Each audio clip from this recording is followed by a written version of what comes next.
जय Jinendra. सम्मतिवाणी news channel में आपका हार्दिक स्वागत है। महिदपुर रोड चातुर्मास हेतु विराजित परम पूज्य साध्वी डॉक्टर अमृत रसा श्री जी महाराज साहब ने धर्म सभा को संबोधित करते हुए कहा कि कर्म सत्ता किसी को नहीं छोड़ती, चाहे राजा हो या रंक, सभी को अपने द्वारा किए हुए कर्मों का फल मिलता ही है।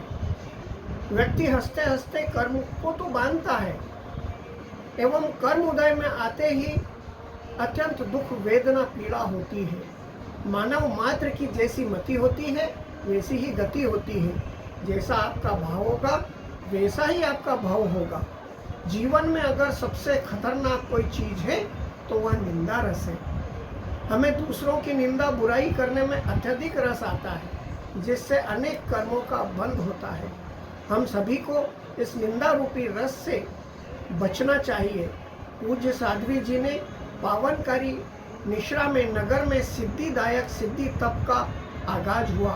सभी तपस्वियों ने विधि विधान के साथ मंगल कलश को भरकर परमात्मा से निर्विघ्न तपस्या की पूर्णता की मंगलमय कामना की। इस 45 दिन की धार्मिक तपस्या में जुड़कर महान पुण्य का अर्जन करेंगे।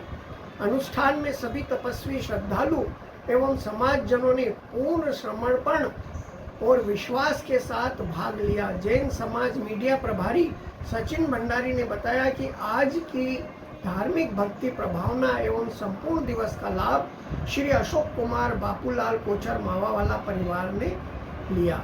सभा के दौरान जैन समाज के धर्मिष्ठ सुश्रावक मध्य प्रदेश शासन के पूर्व मंत्री पारस जैन को श्रद्धांजलि अर्पित की गई।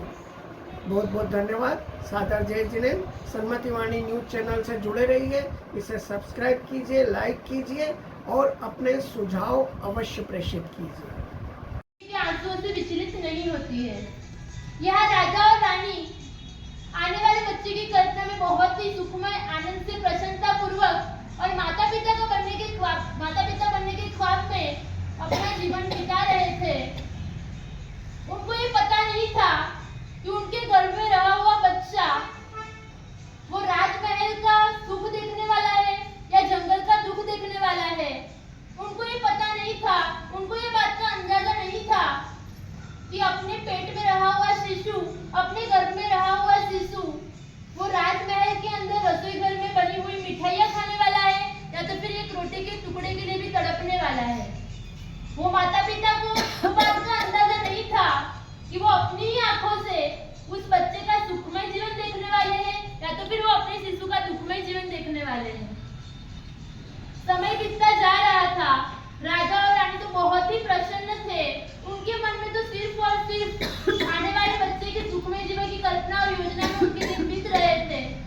इधर प्रियदर्शना रानी ने अपने गर्भ में रहे हुए बच्चे के जीवन पर बिल्कुल भी कुसंस्कार नहीं पड़े। उसके लिए उसने अपनी पूरी जीवनचर्या को बदल दिया था। उसका खाना पीना, बैठना, उठना, चालना सब कुछ उसमें जबरदस्त परिवर्तन लाया था। एक और जिन दर्शन, पूजा, जिन वाणी श्रवण, साधर्मिकों की भक्ति और सुपात्र दान, तो दूसरी तरफ गलत दृश्य नहीं देखना, गलत निरर्थक बातों का श्रवण नहीं करना और गलत प्रवृत्ति का स्मरण नहीं करना। तो इस प्रकार पाप से निवृत्ति और धर्म में प्रवृत्ति, इन दोनों के सहारे उसका जीवन व्यतीत हो रहा था। जैसे ही गर्भकाल के 3 महीने पूर्ण हुए, प्रियदर्शना रानी को एक दोहद उत्पन्न होता है और उसके मन में ऐसी इच्छा प्रकट होती है कि मुझे अश्वसेना के साथ उपवन में क्रीड़ा करने के लिए जाना है। प्रियदर्शना रानी अपने मन की बात गुणसेन राजा को बताती है और गुणसेन राजा उत्साह के साथ उसके दोहद को पूर्ण करते हैं। देखते ही देखते 9 महीने बीत जाते हैं और 9 महीने बाद प्रियदर्शना रानी को प्रसूति की पीड़ा उठती है। बड़ा राजमहल था, सेवा की क्या कमी हो सकती है। सारे दास दासी वगैरह खड़े पांव 24 घंटे प्रियदर्शना रानी की सेवा में हाजिर थे और देखते ही देखते योग्य समय में प्रियदर्शना रानी की प्रसूति की पीड़ा खत्म हुई और जिस दिन का वो बहुत दिनों से इंतजार कर रहे थे और वो दिन वास्तव में आ ही चुका था और प्रियदर्शना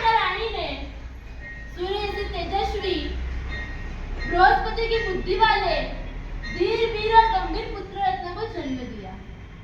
रास्ते में आप जैसे श्रावक लोगों ने बहुत रोका, अरे आप तो छोटी उम्र के साध्वी जी, आप तो हमारी भविष्य की धरोहर हो, आप उस रास्ते में मत जाइए, वहाँ पे एक पागल हाथी है, वो किसी को भी चिंता नहीं रहने देता है, आप मत जाइए, मत जाइए। सबने बहुत रोकने की कोशिश करी, पर उनको तो गुरु आज्ञा थी, गुरु का आशीर्वाद था, और उनको पता था कि अधिकांश उन्होंने देखा उनको प्रतिरोध करना है, इसलिए तो वो तो चले, निडर और निर्भय होकर चल रहे थे। पीछे में जो श्रावक लोग भी जा रहे थे कि कहीं ऐसा ना हो जाए कि हमारे साथी जी हमारे हाथ से चले जाए, तो वो चलते चलते आगे गए। जो हाथी इतना पागल था, इतना मतोन्मत्त था कि वो इतनी दूरी से भी अगर कोई इंसान को आते हुए देखे तो पागलों की तरह दौड़ता हुआ आता, उनको वहीं का वहीं मार देता था। कि साध्वी जी को देखा, फिर भी वो वहीं का वहीं खड़ा है, इतना बिंदास होकर वो जा रही है। उनकी बगल में जाके साध्वी जी खड़े रह गए, तब भी ना उन्होंने इधर उधर कुछ भी तूफान करा ना कुछ करा। सब श्रावक लोग आश्चर्यचकित हो गए और वापिस सुनंदा साध्वी को देखा, वापिस वही टगर देखना, आई कॉन्टेक्ट के वही पूरा होकर संस्कार दृढ़ होते गए। उसी समय सुनंदा साध्वी ने उनके कान में कहा, बुझ रूपसेन बुझ, कब तक तू मेरा निमित्त पाकर इस तरह से तेरे भाव की परंपरा को बढ़ाता रहेगा। उस समय उनके संगीत पंचेंद्रिय तिर्यक पंचेंद्रिय जीव था, पंचेंद्रिय उनके कान तो थे ही हाथी को, उस समय उनके कान के अंदर रूपसेन के भाव से लगाकर हाथी के भाव तक की पूरी स्टोरी सुनाई। और उसी समय उस हाथी के जीव को भी जाति स्मरण ज्ञान हुआ। जाति स्मरण ज्ञान मतलब क्या? उनको पूर्व का भाव दिखना, तो उनको भी ये सारे भाव दिखे। उसी समय उन्हें हाथी ने भी वहां पे अनशन लिया। 2 दिन के उपवास के पारने की व्यवस्था सुनंदा साध्वी ने कोई एक व्यक्ति को सुप्रत करी और वहां से समाधि पूर्वक मरकर वो हाथी देवलोक में गया। अब सोचो, 1-2-3 दिन का सिर्फ आई कांटेक्ट का पाप 7 भाव तक उस जीव को मारने में निमित्त बना सकता है, तो आपका और हमारा आई कांटेक्ट का पाप अपन को कहाँ ले जाएगा? खुद का एनालिसिस खुद को करना है, किसी के जीवन में झांकने की कोई जरूरत नहीं है।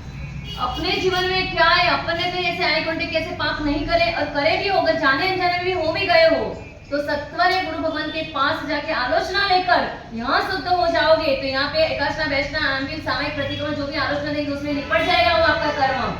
अदरवाइज ये सुनंदा का तो 7 भाव भी निपटारा हो गया, उनको गुरु भगवान बचाने वाले मिल गए, तो अपना 700-7,000 भाव में भी निपटारा होगा कि नहीं होगा कोई गारंटी नहीं है। तो बिन जरूरी नहीं सुनना, बिन जरूरी नहीं देखना, बिन जरूरी नहीं देखने वालों को भी ऐसी हालत होती है। तो अपन सुबह से शाम तक में कितनी जगह कहाँ पर क्या नहीं देखते, और सबसे ज्यादा बिगाड़ा कराओ तो इस मोबाइल ने करा है। मोबाइल के अंदर आज छोटे बच्चे से लेकर बड़े तक सबके हाथों के अंदर।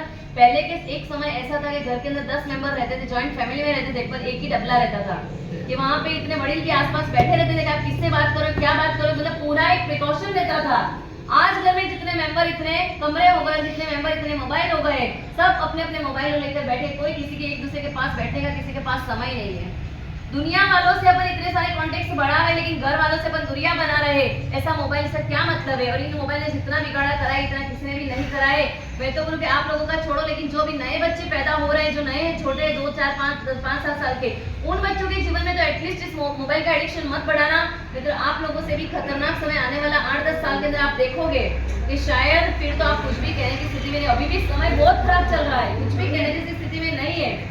उनके बावजूद भी आने वाले 5-10 साल में अगर अपन जिंदा रहेंगे तो देखेंगे कि कैसा समय, अपन को ऐसा समय फेस अपने घर में, अपने परिवार में, अपने बच्चों के लिए ना फेस करना पड़े। इसके लिए अपन को अलर्ट रहना है, क्योंकि सबसे खतरनाक दुश्मन ये मोबाइल है। इनको अपन को कंट्रोल करना बहुत बहुत जरूरी है, नहीं तो पता नहीं है कि ये भाव तो अपना वेस्ट हो जाएगा, लेकिन आने वाले कितने भाव को बिगाड़ने का रिजर्वेशन इस मोबाइल अपना करवा देगा। इसलिए बिन जरूरी सुनना नहीं, बिन जरूरी देखना नहीं, दोनों इंद्रियों को अपन को कंट्रोल में करना है। बाकी आज तो ऐसे ऐसे किस्से सुनने में आ रहे हैं कि मतलब किसी ने कुकर में भरा है, किसी ने ड्रम में भरा है, किसी ने फ्रिज में भरा टुकड़ा कर करके। ये सब क्या हो रहा है? ये सारा कहाँ से आया? ये जितने भी कांड हो रहे हैं एक लड़के लड़की के बीच के अंदर, ये सारा बीच का एक सेतु कोई बन रहा है तो एकमात्र मोबाइल बन रहा है। इनकी गंदगी ने ये सारा बिगाड़ा करा है।